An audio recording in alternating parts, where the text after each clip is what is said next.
In this exercise tutorial, I'm going to be taking you through how to do a spider curl with dumbbells. So I've got an inclined bench here. It's at a 30-degree angle.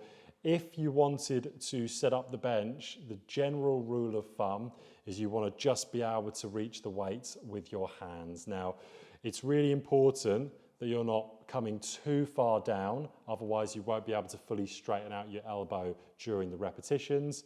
You don't want to come too high up because you won't be able to reach the weights. So find a sweet spot. Every bench is slightly different with their degrees of angle that they come down.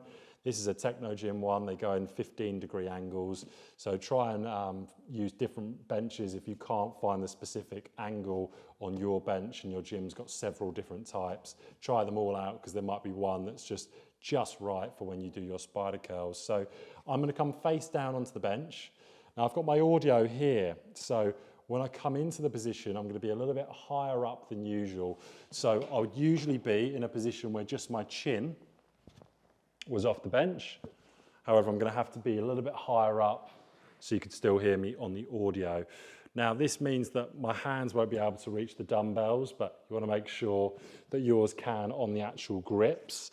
From here, you're going to come up into your bicep curl. You've always got a supinated grip. Supinated grip simply means to have your palms facing up. And notice how I'm trying to control each repetition, fully straightening out and lengthening the bicep at the bottom and trying to squeeze and contract as hard as I can on the way up. I'm going to put my weights down once I'm done. And then once you've done the repetitions, that would be your first set done. If you're somebody that's a little bit smaller, you can always put the position of the bench down. You don't have to be on your tiptoes like I was. So you can be like this, you could be like this, or alternatively, you could even be like this. Whatever suits you. Again, if you're smaller, being in that position isn't going to be very comfortable. For someone that's tall, being in that position isn't going to be very comfortable. So you've got to find your sweet spot, but ultimately you want to be coming into an incline where you can just about reach the handles of the dumbbell, have the dumbbells a little bit propped up on the back.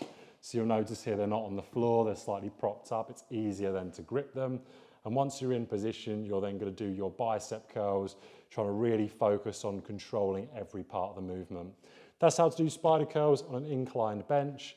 You would repeat that for your desired amount of sets and reps.